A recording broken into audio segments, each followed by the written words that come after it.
morning, everyone. How are you all? Thank you, Karina. What a wonderful introduction. I'm not going to stand here for long because you can't see me behind the podium. But thank you for joining us this morning. It's exciting to see the fact that Ethical Corporation is now doing a conference out west, and I think it's indicative of the interest and kind of the hunger for this industry we're all finding ourselves in, and an industry that is certainly changing. I'm Susan McPherson. Yes, I contribute to Forbes. I also run a consultancy back in New York called McPherson Strategies, and we're blessed to work with several companies out on the West Coast, so I do come here now and again, but not anywhere near as much as I like. I'd love to see a show of hands. How many of you work for the private sector? And if you keep them up if you work in corporate responsibility or sustainability. Okay. And how many of those are startups? Okay, there's a few of you. Interesting. It's funny, about 4 years ago, I remember speaking with a woman in New York who's a well-known angel investor who used to have an entrepreneurial conference every year. And I was pitching her to this whole notion of giving a talk on building social good in from the get-go at the beginning. And she said, now, Susan, you know startups have to get to profitability before they care about doing social good. And I was horrified, completely horrified. And what's so wonderful is 4 or 5 years later, we are finally seeing startup founders, startup C-suites realizing that it is going to get you to profitability faster if you bake it in from the beginning.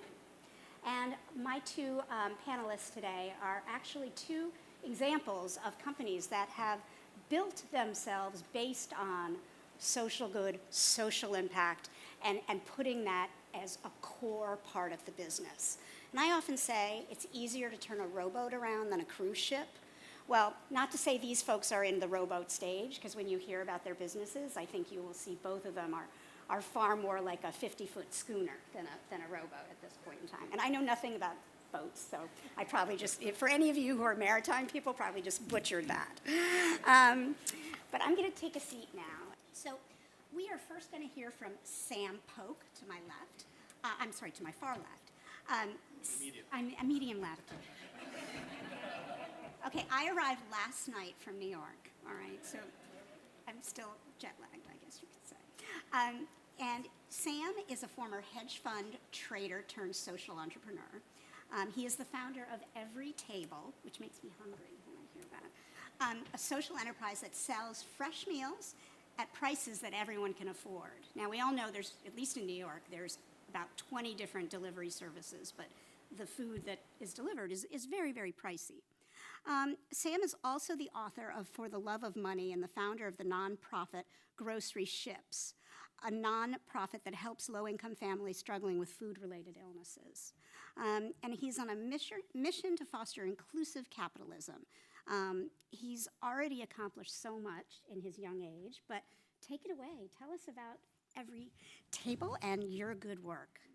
Great. Can you guys hear me? Is this mic on? Yeah, okay. Is this mic on? As was said, my background is I was a hedge fund trader. When I was 30, I was a senior trader for one of the largest hedge funds in the world, and that was during the crash. We were actually one of those squirrely hedge funds that were, doing well in that. Around that time, I started reading a lot of civil rights stuff. Taylor Branch's 3-part series on Martin Luther King and the civil rights movement, and there, this is like a longer story compressed, obviously, but there was one. Passage about the Freedom Riders and these activists that left, would board buses in the North, both black and white, heading into the segregated South, basically to protest the fact that segregation, though outlawed, still exists or existed. And there was this, there would be these moments where these folks would pull up into these bus stations in Montgomery, Alabama, and be surrounded by a mob, wielding chains and bricks and bats, and they were nonviolent activists, and so they would open the doors of the bus and step out to take the beating. And there was something, I was so inspired by that courage, but also sort of had this weird moment of sort of realizing that, at that time there was no doubt, folks on Wall Street working to make a buck, and Not that there's necessarily anything wrong with that, but it did feel like in some sense they had missed the moment and what was sort of important. And I started to recognize that, like, you know, there's a lot of things going on right now that people are going to look back on in 50 years and, you know, ask what you were doing, basically.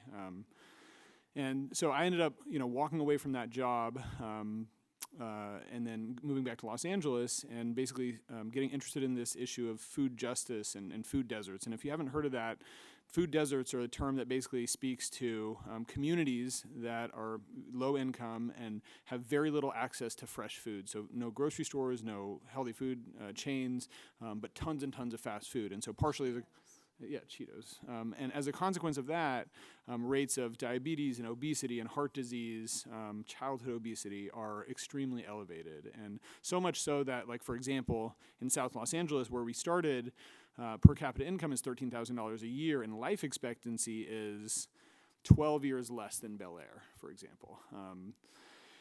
So, you know, what's crazy when you start thinking about food deserts actually is how sort of like deep and complicated the problem is. And what I mean is it is about access, it is about affordability, and it's also about education in some level, but it's also about these sort of like deep emotional sides. I don't know if anybody here is like an emotional eater like I am and a stress eater, but if you think about food deserts, so there's like correlations between depression and overeating or unhealthy eating, and stress and unhealthy eating, and childhood trauma and unhealthy eating, all of which are extremely elevated in underserved areas. So it's a crazy, crazy Gordian knot that is nearly unsolvable.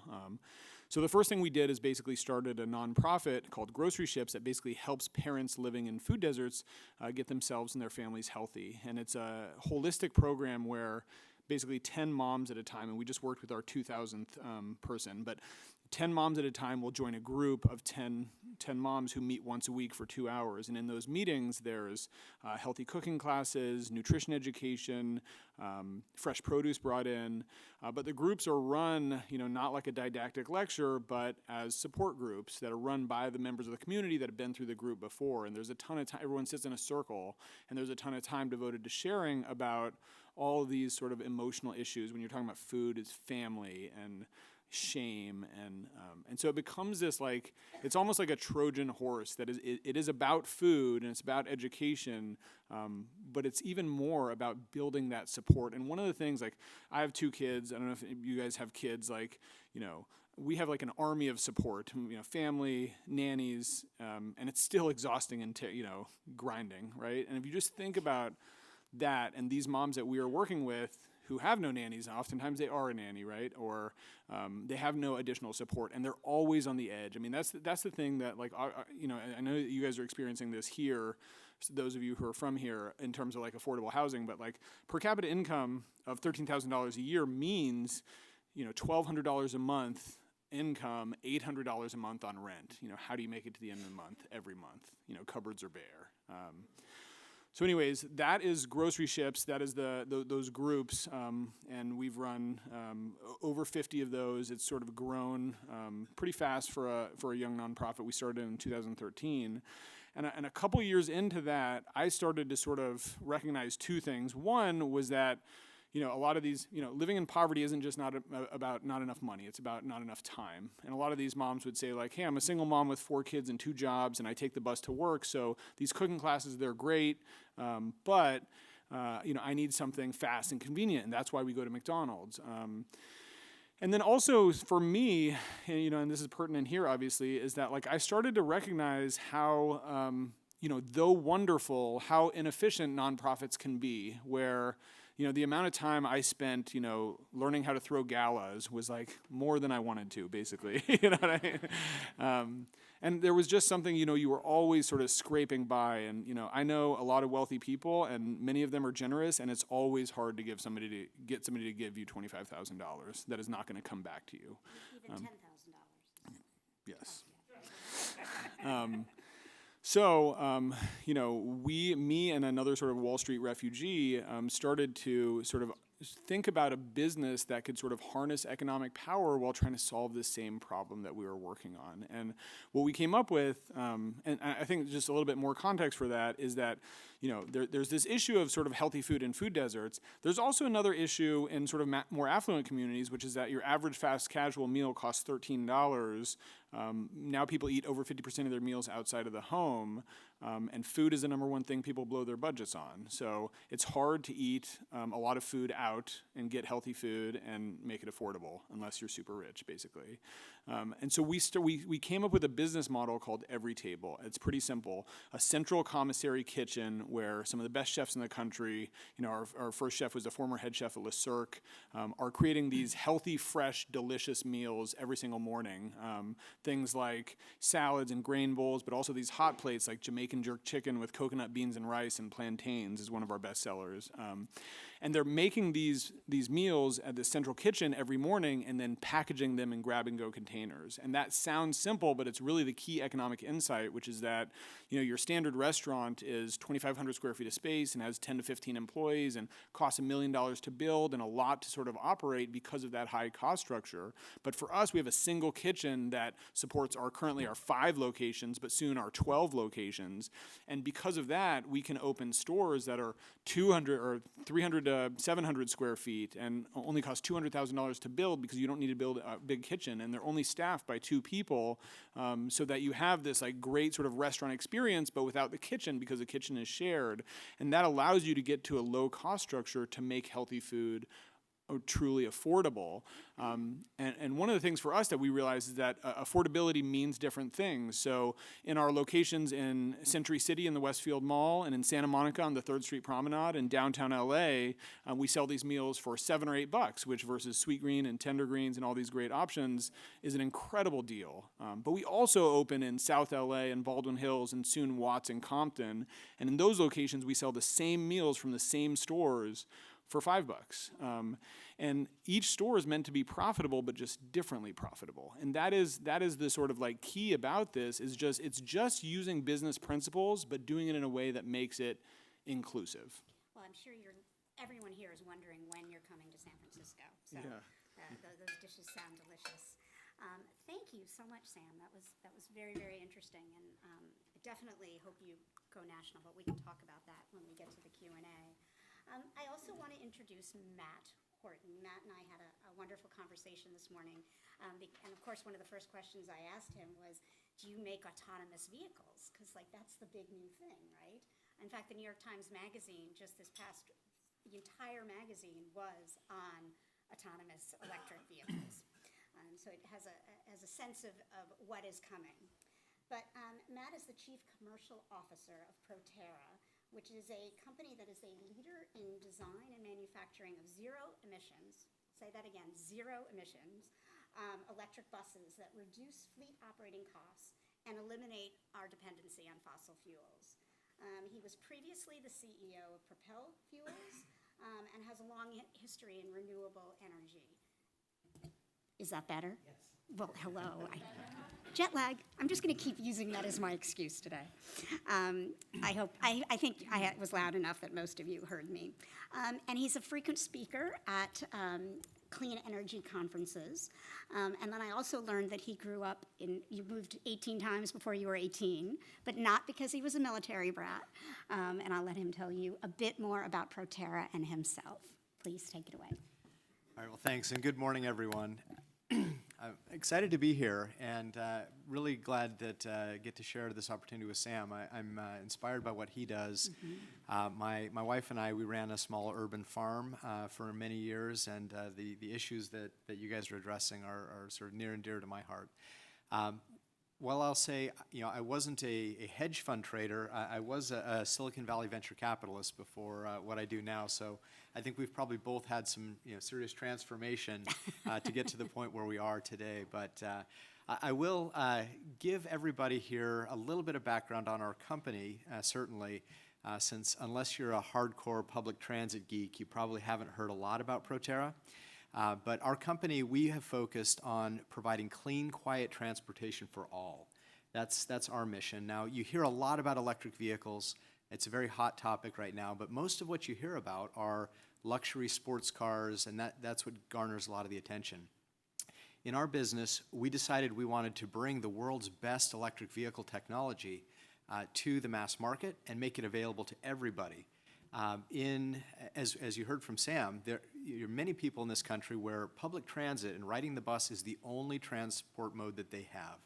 And we wanted to make sure, again, that we didn't have a divide where only the wealthy were able to have nice, quiet, clean, zero-emission vehicles to get to and from work and to school and other places they need to get to. So our company was founded quite a few years ago.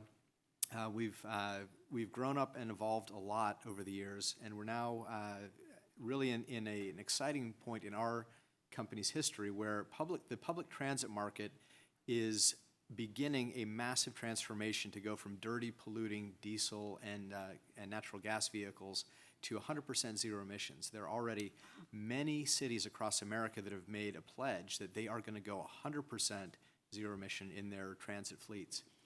Why this is so powerful at this moment, I believe, is that the technology is now enabling us to replace very cost effectively these dirty, polluting vehicles.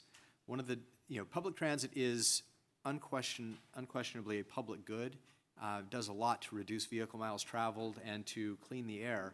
But the dirty secret is that your average diesel bus only gets about 4 miles per gallon. Oh, jeez. So, the city buses, everybody knows the problems with them, the belching smoke, and they are incredibly inefficient vehicles. So we have an opportunity to not only serve a vulnerable population, but we can do it in a way that's very cost effective. The vehicles that we sell today can get the equivalent of about 26 miles per gallon. So if you think about it, a vehicle that can transport 77 people is more efficient than most of the SUVs you see out on the road. So economically, there's a lot of fuel saved, a lot of maintenance saved, so there's a good economic case to be made for it. However, as I think everyone would recognize, being a startup company in a major industrial category like this is a real challenge. But for us, the fact that we do have this social purpose of cleaning the air and providing clean transit for all has really helped our company make great gains into the marketplace.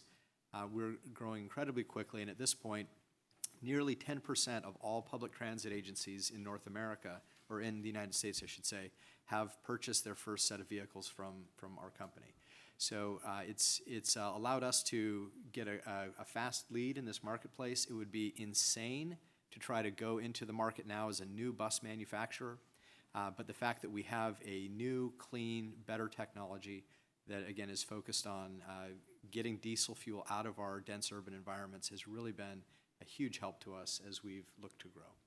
Amazing. And I think what gives me so much hope is in the current political climate that we're living in, these types of businesses and companies are even more important than they would have been in other instances. And Matt and I were talking this morning about just, in the last 8 months, more Americans are familiar or interested in what climate change is all about because our president pulled out of the Paris talks. And so if you're trying to make lemonade out of a lemon, that's the lemonade, right? I mean, we have to take wins where we can get them. And I feel like I'm speaking in the bubble. The Brooklyn bubble extends oftentimes to the Bay Area. So we just have a cut in the bubble in a few places. But I will stop on any political conversation beyond that, Karina and the folks from Ethical Corp. So I'm going to ask some questions, and then we'll open it up to the audience. And I mean, when you both gave your overviews, you did talk a bit about how you have specifically baked social good in from the beginning. But can you go into a little more detail? Like clearly with you coming from starting a nonprofit to a for-profit social enterprise, you might have been more top of mind. But maybe we could start with you, Matt. What were some of the first steps, and did you have to convince your investors or your colleagues that this was the way to go? Yeah, so definitely it's certainly a challenge if you are looking to sell your value proposition solely on the fact that it is a social good. I think many of us have learned that that's often not enough. You also have to be able to provide compelling economics or improve benefits, better performance, or something else to be able to interest the marketplace and the investors in something beyond simple sustainability. As we've kind of gone out to market, we've certainly found that it's easier for us to engage with public servants who are running transit agencies when they know that at heart we have the same interest that they do, providing cleaner transportation for everybody. It gives us an advantage over some of the other competitors in our space who traditionally provide polluting vehicles, because even when as they do make some moves in this direction, it's sort of begrudging. So the fact that we have at our heart a mission to clean up the environment, I think resonates with a lot of people, and it's given us the ability to open a lot of doors we probably otherwise wouldn't have. And as you said a minute ago, with the current political climate in Washington, one of the paradoxes that we've seen in our business is that it's spurred cities and state governments to move even more aggressively on their climate agenda. And we've seen, not only in the places you would expect in the Brooklyn bubble and here in the Bay Area, but we've now, with 60 customers across the country, it's blue states, it's red states, it's big cities, it's small towns.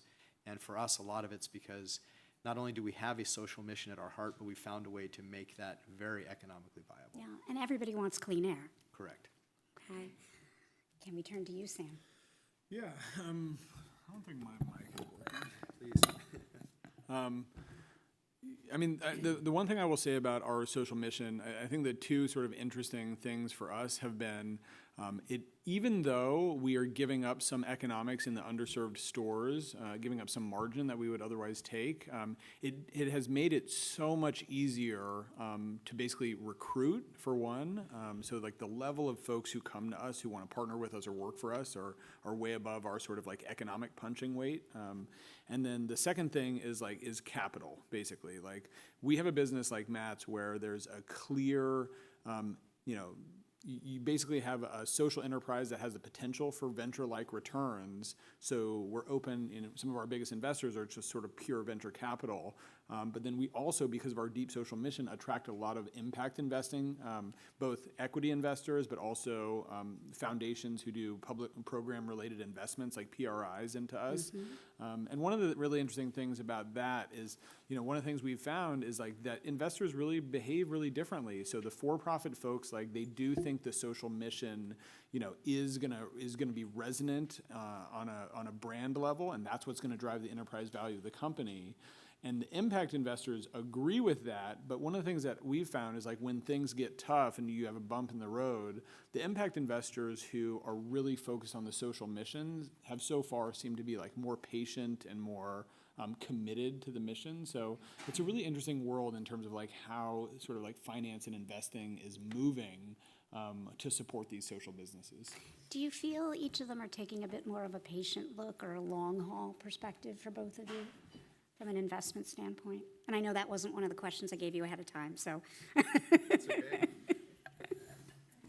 So while we don't have investors in our company that are overtly social investors, all of our investors are driven by traditional financial metrics. We certainly do have a number of family offices that have invested as well, and I know that what we do really resonates with them. I think similarly, we do benefit from our ability to attract different pools of capital because we're doing something that is different that another high-end electric sports car company probably wouldn't be able to tap into. So that definitely does benefit us somewhat. The other thing, just to tack on to something Sam said, in our market, the competition for talent is extreme in the electric vehicle space. And our ability to have something beyond just a profit motive definitely has helped us attract and retain some fantastic people. Any thoughts more? I mean, so for our business in terms of, whether investors are patient or not, we have, when you think about the food system, how crazy is it really that you go to any corner and there's 3 fast food places selling burgers and fries and Taco Bell and whatnot. And so we basically say to investors, this is a pretty crazy food system. things are changing. People are moving towards healthier options. But one of the reasons that fast food has succeeded everywhere is basically they figured out this incredibly ingenious sort of like high volume, food business that works at low prices that has basically no spoilage. Like if you think about burgers and fries, it's really a great business where you have potatoes, which never go bad. They're super cheap. And then when they do go bad, you can just fry them and they're good again.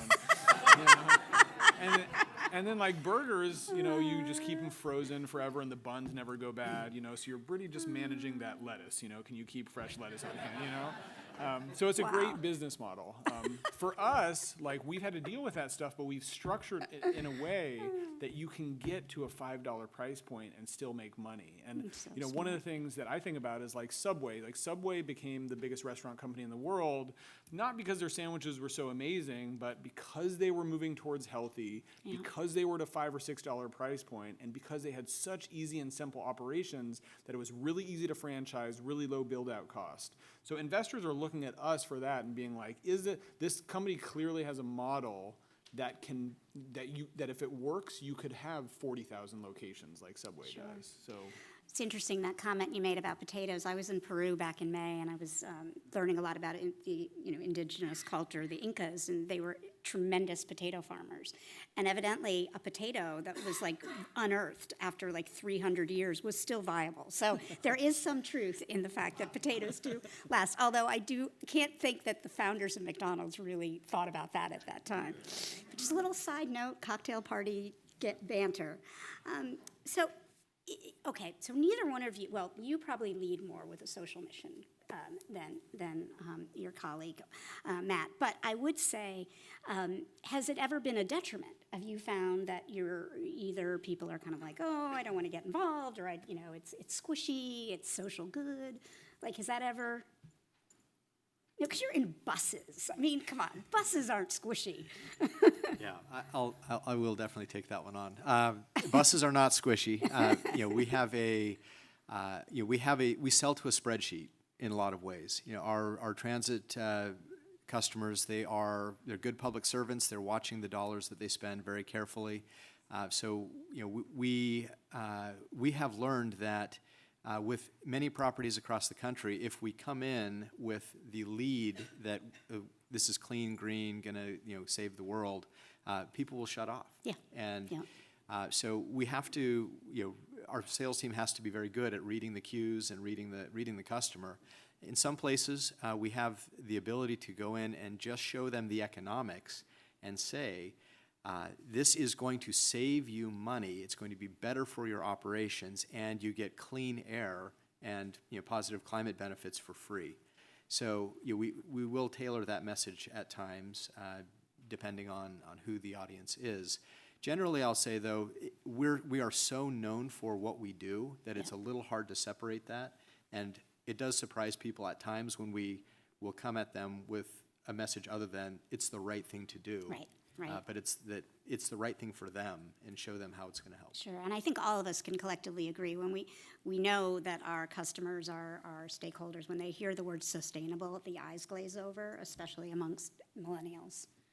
Yeah, I mean, I think what I would say to that is like we lead with social mission when it comes to like recruiting and press. Like, when we launched our first restaurant, we were like front page New York Times business page, and like that was not because we were a new $7 healthy grab and go option. It was this business model.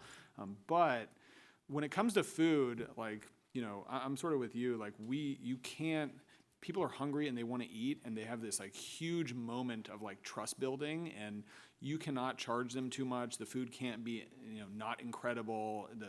The experience can't be not amazing. And there's one of my favorite nonprofits in the world is Homeboy Industries in Los Angeles. That's run by Father Greg Boyle, who's like a good friend, and like they are an incredible organization. And they run this catering business that I always try to order from, and I call them and I'm like, how much is 50 sandwiches? And they'll be like, that'll be $400, and it hurts me every time, and so many investors have been like, why don't you charge more money, because people will be willing to pay that. But for us, like, I think that happens once, but it doesn't happen 3 times a week, which is where our sort of business starts to work. Sure. I'm going to ask one more question, and then I'm going to take some of the Slido questions, and then we'll open it up. But curious, and you just mentioned one organization. Are there companies out there that you look to for, you admire, you think they're doing it the right way in terms of not having corporate responsibility over here, but baking it in? I'd love to hear from both of you. Yeah, I would say two things. One, like when it comes to social enterprises, and I both love what you're doing, and I love that it has a mission that's sort of like tied to inequality. Because when I sort of think about the impact investing world, like 95% of it is sort of like climate related, and there's not that many that are sort of like pushing against poverty, and especially like the structural inequality in our country. There's a lot of work in sort of developing countries, which I think is great too, but like we've got some serious problems here. So that's sort of that's what I look for. And one thing I will say is a shout out to Revolution Foods, which is I think they make 4,000 meals a week now for school kids, selling through schools, and it's just like they've worked for a decade or more to make this incredible business that works at the lowest margins so that we can improve the health of our school lunches. They're awesome. And then on a bigger level, I do sort of like have a lot of respect for Unilever and Paul, whatever his last name is. Pullman. He's like the superhero of our industry. They seem to be really legit. Yeah, go ahead. So, just one thing that I do want to tack onto that that I think is quite interesting. When you do find a way, and these companies that Sam just mentioned, when you find a way to serve a market that is really difficult to serve, and I think both with the public transit ridership and some of the communities you're talking about, it's hard to build a business model there. But once you do, you have very little competition there. And for investors that are looking for differentiated investments, these tend, because they have high barriers, they tend to be really good markets to serve.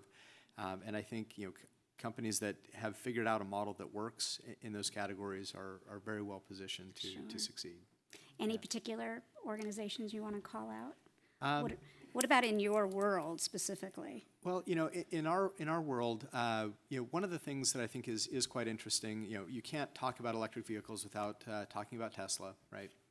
I think when we look back years from now on impact in the market, one of the things that'll be interesting is I think Tesla will be pointed out as being incredibly transformational, not just because they built a lot of vehicles, but because of the impact they had on all of their competition. Things, in my view, would not be moving anywhere near as quickly as they have in the automotive industry without somebody like that showing that things are possible. So there again, in our space, that's one that we talk about a lot. I'll just a sort of personal favorite, a company that I think has done a really good job over the years with social responsibility and purpose is the company Method. Oh, yeah. When I was in venture capital early in my career, I had the opportunity to take a look at their business in 2001 or 2002. I was personally really interested in it, but it was impossible to get my partners in a technology-focused venture capital firm to invest in soap. Squishy. Yes. Yeah. They've done a phenomenal job over the years, but was definitely one of the groups that taught me that sustainability on its own is a hard sell. Yes. But if you can combine, in their case, great design or some other things, it's a really winning combination. And so, that's a lesson I've tried to take with me through my career at Proterra. Again, we don't sell just because we're the clean green option. We've now developed the technology to where the vehicles perform better than a diesel bus. Well, and consumers are going to want, if they're going to pay more or they're going to pay the same, they still want a better product. And that isn't sustainability. That's just good business. I liked the comment you made, though, about the fact that the electric car sector really pushed the general automotive sector and I think we've seen that in the food. Kashi and some of these early kind of healthy stalwarts are now part of larger enterprises. So in some ways, they're pushing General Mills and Kellogg's to be healthier. It makes sense, sort of. Anybody in the audience want to raise your hand on companies that you feel are doing, really baking it in? I'd love a few other examples. What was that? Interface. Anyone else? Oh, come on.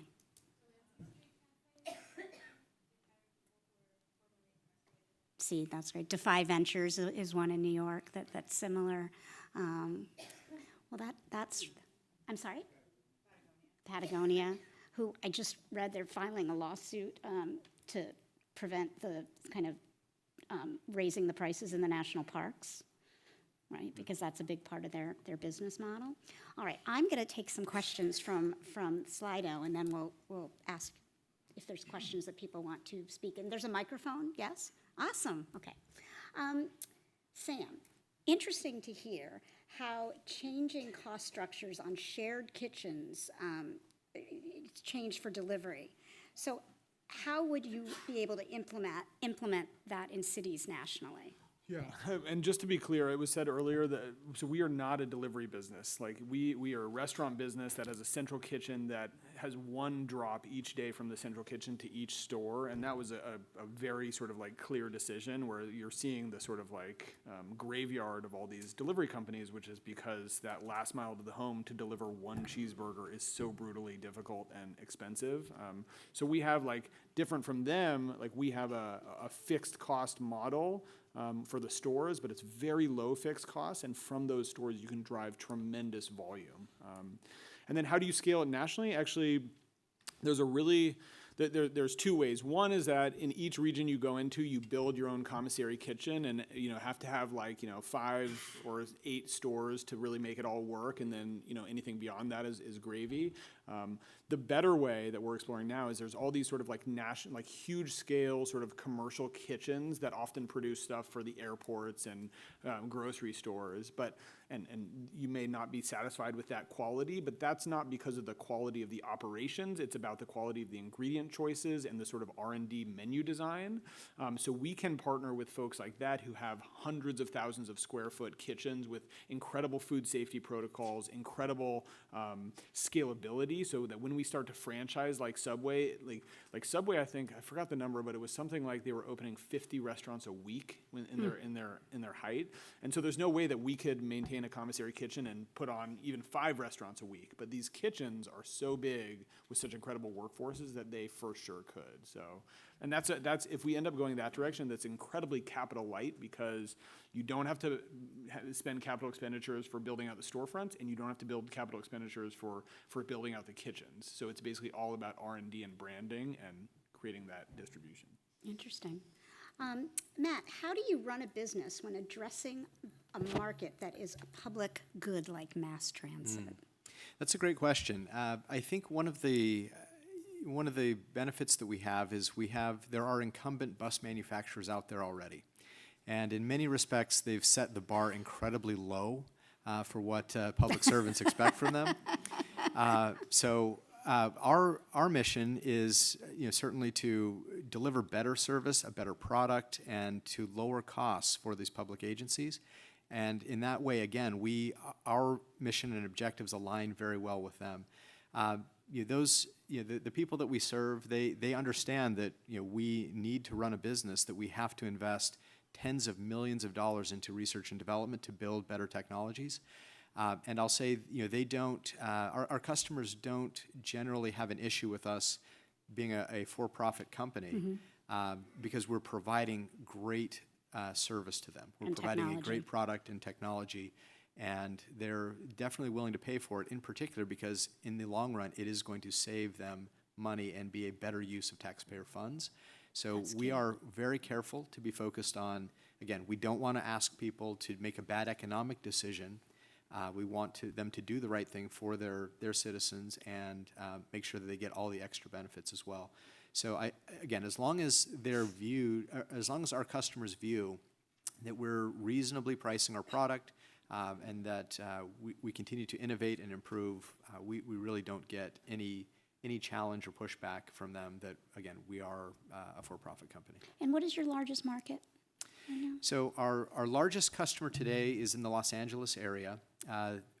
Seattle has placed the largest order to date. We haven't delivered on all of their vehicles yet. But the big cities are now coming alive. We actually got more traction early on with the medium-sized and smaller cities across the country that move a little quicker. I loved when you said Stockton. Yeah, Stockton, California is one of the biggest customers we have, and Stockton, California has pledged that they're going 100% zero emissions by 2025. It's one of the fastest. I'm sorry, that is like so great. I mean, That is one of the fastest time frames anywhere in the country. And the Central Valley is not, it's a fairly conservative part of the state. They have significant air quality issues there, and they're really being a leader on this. excellent. I was joking with Matt earlier that our EPA chief said recently that our air is too clean in the United States, but obviously Stockton is thinking that they wanted to even be cleaner. I also want to just go back. You had said something earlier about going into some of these underserved markets could be extraordinarily profitable. And, who can forget when, after Ferguson and the crisis in Ferguson, the first company that decided to open stores there was Starbucks. And that was a very, very good move because it led, it was the shining light that garnered others to take that risk. So I think there's something to be said about these, dominoes falling in a positive way. Okay, Sam, you said each store is profitable, but just differently profitable. What does that mean? Yeah, so basically the stores are the same. So they cost $200,000 to build out. They have the same number of people working in there. The food is the same. So the only difference, well, there's two differences. The only difference in the cost structure is rent, which to give you an example, our store in Watts costs $30,000 a year for 1,000 square feet. Our store in Century City in the Westfield Mall for 300 square feet costs $150,000 a year. But that's actually misleading. Like usually, even in more affluent areas, our rent load is like $60,000 a year, something like that. So it's a big difference, but not actually a material difference for the overall economics. The big delta is that we just take less margin. So the target store level margin for the more affluent stores is like 20% store level margins or above, and then for the underserved stores it's like 5%. And one of the interesting things about that is, and by the way, to your point, we do think that one of the really interesting sort of long-term business opportunities for us is that we can grow, we believe, into volumes in the underserved locations that make those stores extremely profitable, but just not yet, basically. But the thing that I wanted to say about this is we're doing these partnerships now with, food vendors like Press Juicery, Barnana, Beanfields Chips, and we're basically doing these deals where they sell us their food, which we sell in our stores, but the ones we sell at our stores in more affluent communities, they sell to us just at their regular wholesale price, and then we mark up and sell for a profit. But for the stores that are sold in our, the items that are sold in our food desert stores, they sell it to us at sometimes like a 30 or 40% discount from their usual price, and then we don't mark it up that much. So all of a sudden you have these items that are not in food deserts now being sold for significantly lower prices than their usual retail. And for me, I love that idea because it's not about them losing any money. It's just taking less profit so they can enter a market that they would ordinarily have left out. I am sold for both of these guys. And I'm an angel investor, although I don't know if I could find the funds. I'm tapped out. No, I only fund women-led startups, and there's a reason I do that, and that's because only something like 4% of VC capital go to women, so that's why. So it's no offense. I do like men. Okay. So at my table before I came up on stage, we were talking about this desire to measure and report back, and I think this is a really interesting question from Angela Kassler. If you're able to measure the metrics being good and affordable, how are you actually tracking whether you're solving the food desert problem? So I have a complicated feeling about that question. So we take money from, we've got investment from Acumen America, which is this San Francisco-based incredible sort of impact VC fund, and they have like a lean data team, and who's sort of like helping us track, customer surveys and customer responses, and really to build out this profile of the impact that we're having. And we're sort of in negotiations on 2 PRIs, one with Annenberg Foundation, one with UniHealth Foundation, and they're asking questions about that reporting as well.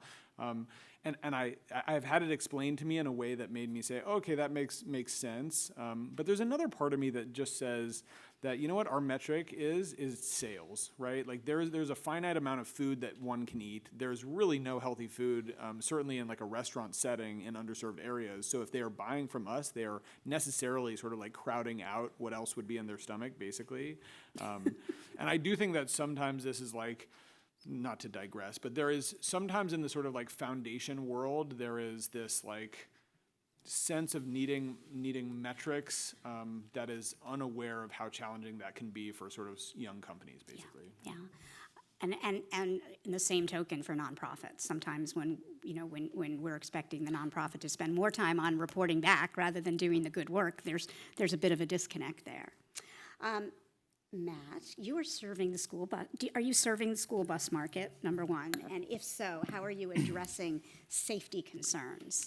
Yeah, so we are not currently serving the school bus market. Check back with us in a little while, and maybe I'll be able to say more. But no, but to the second point, safety is paramount for us. We think about, and we have this discussion internally, that we have to design knowing that your grandmother, your child, other people that you care for are going to be using these vehicles. They have to be incredibly safe. When we went out to the market to find and collaborate with some of the world's best battery manufacturers that manufacture the battery cells that we use, we actually had them develop special cells for us that had taken their standard safety levels to an even higher level, because we wanted to make sure that in public transit we had the safest product that we could possibly make. So one of the other things that we did learn along the way is that, in our business, building an electric vehicle is not a trivial task, and if you do it wrong, bad things can happen. So we learned very early on that we needed to bring all of the technology development in-house, and so we build everything. We don't build the cells themselves, but everything from the cell up, the battery management systems, all the control systems. We build safety in at every layer of it. And again, that's something you can't really do well unless you know and understand every part of how your battery systems are designed. One other thing that I will add just off of that topic is we also spent a lot of time designing our batteries for their end of life. So after they're going to, batteries will be 6, 7, 8, 10 years in a transit vehicle, but when they're done serving that purpose, they still have great energy storage capability, and they'll go on to have a second life in grid storage. So we designed the vehicle or the battery form factor so that it's easily stackable into energy storage systems to be used outside of the vehicle after it's done on the vehicle. A lot of companies in this space sort of stop there, but we also made sure that we designed the battery systems for very easy disassembly and materials recovery. So we've also checked not only are the components of the batteries recyclable, but they're economically recoverable. So that even though with a lot of batteries they can be recycled, many of them are not. So we wanted to make sure that we designed in such a way that it would actually be a profitable activity to recover the elements in that battery. So with our bus bodies as well, we've designed them to last 50% longer than a traditional bus does. So we've built a lot of this kind of design thinking into our process, into our product, to make sure that not only are they incredibly safe for humans and the occupants on the vehicles, but they're going to be safe for the planet long after they're done being used. Wow. Question for you for the audience. If those here are living in cities where they want Proterra to be implemented or delivered, what can they do? Call their mayor's office? What do they do? Yeah, mayors will love to hear from you. Every transit agency out there has a board, and they have frequent public meetings, and these are great opportunities for the public to go and simply suggest that your city do what over 100 cities across the country have already done, in starting to move forward on zero emissions transit. So that's one easy way. We've partnered with a lot of really good NGOs as well that have programs around this, and they are great advocates of ours going to these transit board meetings all across the country and making their voice heard. It's one of the beautiful things about America is we talk about all politics being local, but these decisions about the local health quality are made in your cities, and there is now a technology available that is cost effective and will clean the air, and people just need to hear about it. Well, and is there a way to work out where Proterra buses can be delivering Everytable's food? Hey. And you can hire a female CEO, Yeah. and then I can invest. And we can bring your employees to and from work, and there are all sorts of things we can do. So questions. We've been taking the questions here, but I want to give people a chance to speak, and I know you all have voices. And this wonderful woman here, she's coming to you with the mic. So if you could just say your name when she gets to you.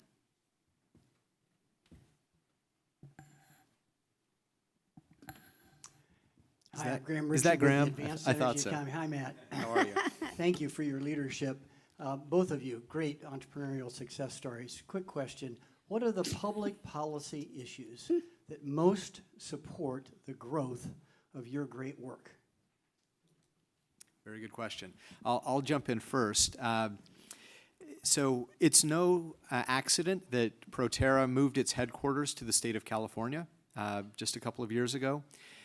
The reason that we did that is because this is the largest market, single market for transit in the country, but it's also the most advanced in terms of the adoption of these technologies. Part of that is encouraged by things going on at the state level here in terms of funding sources being made available. The California Air Resources Board has been very aggressive in encouraging transit agencies to adopt the technology and providing funding for those who need it. So I'd say there are a lot of things going on at the local level. New York State has a program. There's one in Chicago as well. So across the country, that's really been one of the things that's been helpful is local funding support for these technologies. We generally prefer to have agencies write supportive legislation rather than sort of restrictive legislation that requires and mandates agencies to do things. But I'd say, again, California's been doing an exemplary job of encouraging zero emissions transportation. For me, there's two things. One is basically like SNAP, and so two things on SNAP is Supplemental Nutrition Assistance Program. It's basically food stamps. So basically increasing SNAP, but also, one of the interesting things about SNAP is, like, first of all, how little money there is sort of per person, but also how it is, basically it prevents what we are, which is basically a hybrid between a restaurant and a store, from accepting SNAP. And so, you receive SNAP, then you may not have a grocery store in your neighborhood. And even if you do, in order to eat healthy on a SNAP budget, it's theoretically possible with the most disciplined shopping of all time and 15 hours a week to cook. And it's just not feasible for people. So we're in talks with USDA to get a pilot approved for us to accept SNAP. That would be a big deal. And then the other thing is basically commodity crops versus specialty crops, otherwise known as fruits and vegetables. And so much, And potatoes. yeah, so much goes to subsidizing corn and basically packaged food. And you can see how these sort of industries got built up. And, I think about packaged food in general, it makes so much sense as a business, right? Shelf-stable products, super processed, super low cost because of the commodity crops, basically subsidization, and it's created this obesity crisis. And so can we both subsidize specialty crops instead, and can we figure out a way to sort of elevate fresh food over processed stuff, which in general is a better business, which doesn't mean that that's what we should be eating.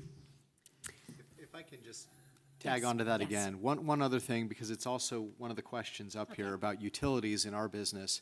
Utility policy obviously plays a huge role as well. Here in the state, again, in California, the state's been encouraging and mandating the utilities to get involved in provisioning for the electrical infrastructure for charging. So again, in our case, whether it's rate design or teaming up on infrastructure. That's another incredibly helpful policy that we'd like to see in other places beyond California. Thank you. Another question. In the back, I think. That's Matt. It's hard to see. Your name? Matt Peterson with LACI. I just left the mayor of Los Angeles' office and have met with Sam and Ryan, your boss, Can't really Ryan, see him, when I right? was there. But I had a question, and one of the things that both Mayor Garcetti and I talked a lot about was the noise benefits of electric buses and electric vehicles. Oh, yeah. And talking to someone last night, I haven't seen anything quantifying those quality of life benefits, of course, air emissions, but have you seen anything from that, and how important is that from your marketing standpoint, both for the customer experience and the community? Yeah, great question. We have not seen a good study on how much of the noise pollution in downtown areas is caused by buses specifically, but the roar of the diesel engine is part of the urban soundtrack, unfortunately. And I think it's one of the things that people will be the most surprised about. Certainly clean air will be great, but 20 years from now, when we've gotten all these heavy diesel vehicles out of our downtowns, people will be amazed how quiet it was. And when when we look back in the LA basin at what smog used to look like in the old days, and we look at it today, if people listen to that soundtrack 20 years from now, they'll be shocked at how noisy it was. Mm-hmm. So in terms of the marketing of this, what we have to be aware of is that our transit customers, they are the ones ultimately interfacing with the end customer, or the end rider. What the riders most notice, and when you talk to riders, it's about, they talk about it doesn't have a tailpipe, and that's big, especially for cyclists who are following those riders. But they talk about how quiet it is. And that's, again, as we look to sell, what are the actual benefits that they'll experience as a rider? The lack of that loud diesel or CNG engine is, absolutely rises to the top. I think we have time for one more question. Yes, sir. Here comes the mic. Hi, my name's Brian, and I'm in the packaging industry. And my question is for Sam. I love what you're doing. I think it's amazing work and really important. I was wondering if you give any thought to the sustainability metrics in your business too. So, for example, if it's grab-and-go containers, is the packaging compostable? Are you thinking about the sustainability? I love the problem you're working on, but I just wonder how much that factors into your decisions. It's a great question. On that side. Yeah, so we use, for our cold stuff, we use sort of like 90% recyclable or recycled plastic. And then for our hot stuff, which is the majority of our menu right now, it's, plant-based fiber compostable bowls. And we have sort of like composting sections for each of our trash areas. And in answer to your question, I haven't given a tremendous amount of thought to the compostable packaging versus sort of not a different, obviously we've chosen the most sort of environmentally friendly packaging, but I hear you on the packaging. One of the things I do think is that we have a very sort of light sort of footprint when it comes to basically renewable resources. So, for example, if Subway had, 50 stores, you would have buses or, drops from each distributor going to all of those, where for us, it goes to one commissary kitchen, and then we just have one vehicle going to all of them. So it is a lighter sort of gas footprint, but that's the best I got there. Well, that's all, folks, for this session. Thank you very much for participating. I think these two will be around for a little bit if people want to grab them each, because they're both rock stars in their respective industries. So let's give a round of applause for Sam and Matt. Thank you. Good job. Really appreciate it.